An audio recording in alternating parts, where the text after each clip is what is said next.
Todos hemos oído alguna vez que la clave del éxito está en la fuerza de voluntad. Se nos ha repetido hasta el cansancio que, si queremos cambiar nuestra vida, solo necesitamos quererlo con suficiente fuerza. Pero, ¿y si eso fuera una ilusión? ¿Y si la fuerza de voluntad no fuera la base de la autodisciplina, sino apenas un fósforo que se apaga rápido frente al viento de la vida cotidiana? Imagina a alguien que se despierta un lunes decidido a cambiar. Va al gimnasio, come sano, evita distracciones y se siente invencible. Pero para el viernes, esa determinación ha desaparecido. El entusiasmo inicial se ha disipado y vuelve a caer en los mismos hábitos de siempre. No es falta de deseo, no es pereza. Es que esa fuerza que parecía tan poderosa era en realidad momentánea. Así viven millones, atrapados en ciclos de arranque y abandono, preguntándose por qué no logran sostener su disciplina. Earl Nightingale lo vio con claridad muchos años antes de que se popularizara la idea de la motivación instantánea. Para él, la mente humana es un terreno fértil que da frutos según lo que sembramos, y la mayoría de las personas, según sus palabras, simplemente no siembra nada. Viven sin dirección, sin propósito, y esperan que la disciplina surja por arte de magia. Nightingale afirmaba que no somos arrastrados por las circunstancias, sino por el contenido de nuestros pensamientos diarios. El problema entonces no es falta de fuerza de voluntad, sino de dirección consciente. Él entendía que el verdadero control personal no nace del esfuerzo por resistirse a la tentación, sino de una mente guiada por un propósito tan claro que cualquier distracción se vuelve irrelevante. La mayoría de nosotros crecimos creyendo que disciplina significa hacer lo que se debe hacer incluso cuando no se quiere, que se trata de una lucha interna constante entre el deseo y el deber, una batalla diaria que solo los fuertes ganan. Pensamos que las personas disciplinadas son aquellas que poseen un poder casi sobrehumano para resistir tentaciones, para obligarse a cumplir sus metas incluso cuando todo dentro de ellas grita lo contrario. Pero esta visión convierte la disciplina en una tortura, en una carga que se soporta hasta que, inevitablemente, se cae. Earl Nightingale vio este error con una lucidez sorprendente. Él no hablaba de la disciplina como una imposición, sino como una consecuencia. Según sus enseñanzas, lo que muchos llaman disciplina es en realidad una respuesta automática que surge cuando la mente está orientada correctamente. Para Nightingale, la mente es como un campo que siempre produce algo y produce en función de lo que se le siembra. Si se le alimenta con pensamientos claros, dirigidos y repetidos con constancia, las acciones que llamamos disciplina emergen de forma natural. No son forzadas, no requieren lucha. Son el reflejo de una mente que ya decidió lo que quiere y no necesita discutirlo a cada momento. Esto explica por qué la fuerza de voluntad, ese recurso que tanto se glorifica, en realidad tiene un papel muy limitado. Nightingale la compararía con un chispazo, útil para encender una idea, pero inútil para mantenerla viva por largo tiempo. No se puede vivir cada día apelando a la fuerza de voluntad como si fuera una batería inagotable. Tarde o temprano se agota, y cuando eso ocurre, lo único que sostiene el comportamiento es lo que ya está programado dentro de nosotros, es decir, nuestros hábitos mentales. Por eso, insistía en que la clave no está en esforzarse más, sino en pensar mejor. En programar la mente con tal claridad que la acción deje de depender del impulso momentáneo y se convierta en algo casi inevitable. Y justo en ese punto es donde aparece la revelación más poderosa de su filosofía. Para Earl Nightingale, Todo cambio duradero comienza con un propósito definido, no un deseo vago, no una fantasía inspirada en lo que otros tienen, sino un objetivo claro, concreto, escrito y visualizado con intensidad. Él lo decía de forma simple pero contundente: nos convertimos en lo que pensamos la mayor parte del tiempo, y lo que pensamos la mayor parte del tiempo depende directamente del propósito que hemos elegido alimentar. Este propósito no es solo una meta, es un norte, una brújula. Es la imagen mental que le da dirección a nuestras decisiones diarias, incluso a aquellas que parecen pequeñas. Cuando uno tiene un propósito definido, no necesita recordar constantemente qué debe hacer.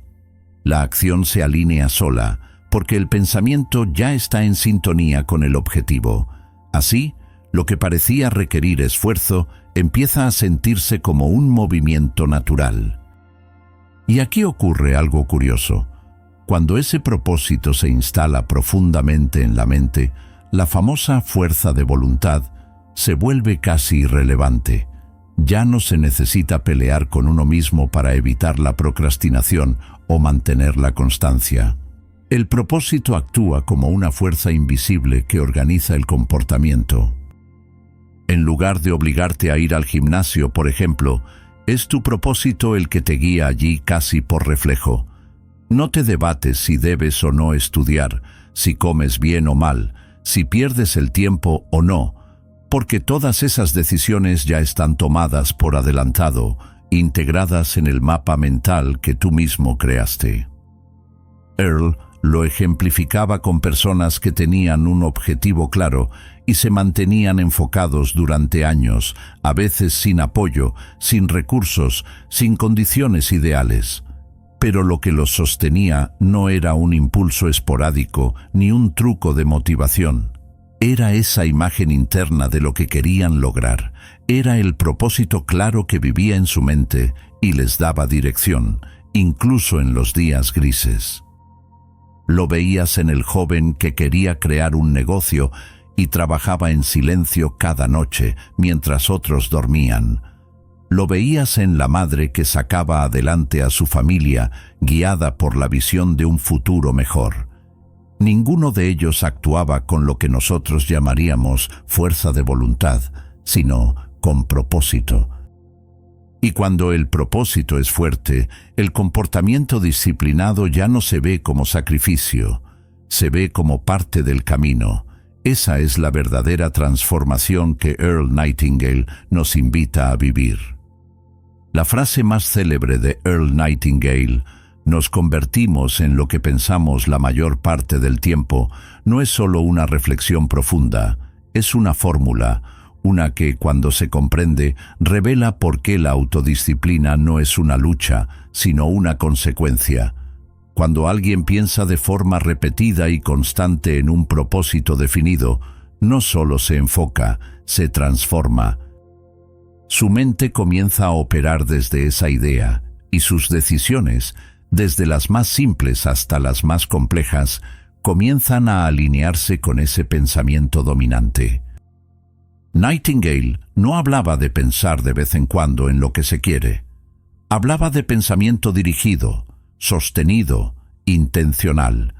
Decía que la mente no distingue entre lo que es verdad y lo que se le repite con suficiente frecuencia. Por eso, si uno se repite día tras día que tiene un objetivo claro, que ya se dirige hacia él, y se ve a sí mismo viviéndolo, su mente lo empieza a aceptar como un hecho. Y es ahí cuando la reprogramación comienza. Este enfoque sostenido, repetir la imagen del propósito, visualizarlo, afirmarlo, actúa como una especie de cincel mental. Va moldeando las creencias, los impulsos, los pensamientos automáticos, y lo que antes parecía requerir un esfuerzo constante, de pronto se vuelve parte de lo natural. El cambio no ocurre desde el esfuerzo externo, sino desde la identidad interna. No se trata de forzarse a actuar, sino de convertirse en alguien para quien actuar de esa forma ya es habitual. Así, la claridad de propósito hace algo extraordinario. Genera hábitos de forma casi automática. Cuando la mente está enfocada y convencida, el cuerpo sigue, el entorno se reorganiza. Las decisiones pequeñas se resuelven solas porque todas responden a una sola pregunta: ¿esto me acerca o me aleja de mi propósito? En ese marco, la autodisciplina no es una cualidad heroica, es simplemente el reflejo de una mente bien entrenada. Y justo ahí, en la creación de esa mente, es donde comienza a revelarse el verdadero poder del pensamiento dirigido. Porque lo que muchas veces se interpreta como falta de disciplina, en realidad no es otra cosa que falta de dirección. La mente humana es como un río caudaloso. Si no se encauza, se desborda. Si no se dirige, se dispersa. Y esa dispersión, aunque silenciosa, es uno de los mayores enemigos de la autodisciplina. Earl Nightingale lo entendía con claridad. Él observaba cómo la mayoría de las personas permiten que su mente vague sin rumbo, saltando de preocupación en preocupación, de estímulo en estímulo, sin tomar control consciente de lo que están pensando. Es en esa falta de dirección donde se pierde el foco y con él la capacidad de sostener acciones coherentes con un propósito. Nightingale explicaba que no podemos vivir una vida enfocada si permitimos que nuestra mente sea alimentada al azar. Si lo que entra a nuestra mente cada día son noticias negativas, conversaciones vacías, contenidos aleatorios, ¿cómo esperar que nuestra disciplina se mantenga firme? Lo que entra en la mente moldea lo que sale de ella. Por eso, él insistía en que debemos ser guardianes de nuestro pensamiento. Así como cuidamos lo que comemos para mantener nuestro cuerpo sano, debemos cuidar lo que pensamos para mantener nuestra mente enfocada. Y aquí es donde su enseñanza adquiere una dimensión práctica poderosa: la necesidad de establecer una rutina de enfoque diario. No basta con tener un propósito, hay que recordarlo, hay que reafirmarlo. Hay que devolverle vida todos los días. Nightingale sugería dedicar tiempo, aunque fuera solo unos minutos cada mañana, para visualizar el objetivo, leer algo edificante, repetir afirmaciones que reafirmen la dirección elegida. Ese hábito simple, pero sostenido, funciona como un ancla. Cada día que lo haces, refuerzas la imagen interna. Y cada día que lo omites, dejas que la dispersión vuelva a tomar el control. Porque al final, no es la fuerza del propósito lo que falla, sino la constancia en mantenerlo presente. El enfoque diario actúa como una brújula que se recalibra constantemente, para que en medio del ruido, del estrés, de las distracciones inevitables, la mente recuerde a dónde va, y cuando la mente lo recuerda, el cuerpo responde, las decisiones se alinean. Y la disciplina ya no se ve como un acto heroico, sino como una manifestación inevitable de una mente que sabe exactamente a dónde se dirige. Earl Nightingale no solo ofrecía ideas poderosas, sino también herramientas prácticas. Para él, el verdadero desarrollo personal no ocurría en momentos de inspiración aislada, sino en la aplicación constante de principios simples. Uno de los más potentes era el uso deliberado de la visualización y las afirmaciones, no como una técnica mágica, sino como una forma de entrenar la mente a pensar de forma coherente con el propósito elegido. Cada mañana, al despertar, Nightingale sugería tomarse unos minutos para imaginar con detalle el resultado deseado. No solo verlo, sino sentirlo, escucharlo, casi vivirlo mentalmente. Esa visualización no era fantasía, era programación. Al repetirla diariamente, el propósito se convertía en una presencia constante, algo que la mente ya reconocía como familiar y, por lo tanto, alcanzable. Las afirmaciones reforzaban ese proceso. Frases simples, positivas, afirmativas, repetidas en voz alta o en silencio, para establecer nuevas creencias. Cada día avanzo hacia mi meta. Estoy en control de mis pensamientos. Mi propósito me guía con claridad. Estas frases, repetidas con intención, van reescribiendo los patrones internos que determinan la conducta externa. Pero Nightingale también hablaba de la importancia de mirar hacia adentro, no solo hacia adelante. Por eso proponía una práctica poco común pero profundamente transformadora: la autoevaluación diaria del pensamiento. ¿En qué estuviste pensando hoy? ¿Qué tipo de ideas dominó tu mente? ¿Estaban alineadas con tu propósito o fuiste arrastrado por preocupaciones, distracciones, emociones reactivas? Esta reflexión diaria no es para juzgarse, sino para reorientarse, para tomar conciencia de si estás sembrando lo que realmente quieres cosechar. Porque si no vigilas tus pensamientos, ellos te llevan por caminos que nunca elegiste. Y aunque el trabajo interno es el núcleo del cambio, Nightingale no ignoraba la influencia del entorno. Para él, controlar el ambiente mental y físico era un acto de responsabilidad. ¿Con quién pasas tu tiempo? ¿Qué consumes mentalmente?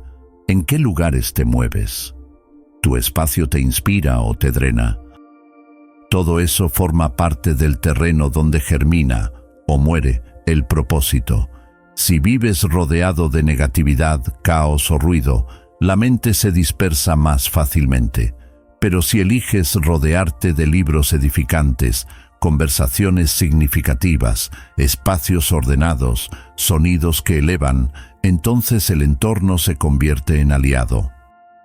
Aplicando estas estrategias, visualización, afirmaciones, autoevaluación y control del entorno, la disciplina deja de ser una cuestión de empuje momentáneo y se transforma en un estilo de vida construido desde el pensamiento. Porque, como decía Nightingale, el secreto está en dirigir la mente y luego permitir que la mente dirija todo lo demás.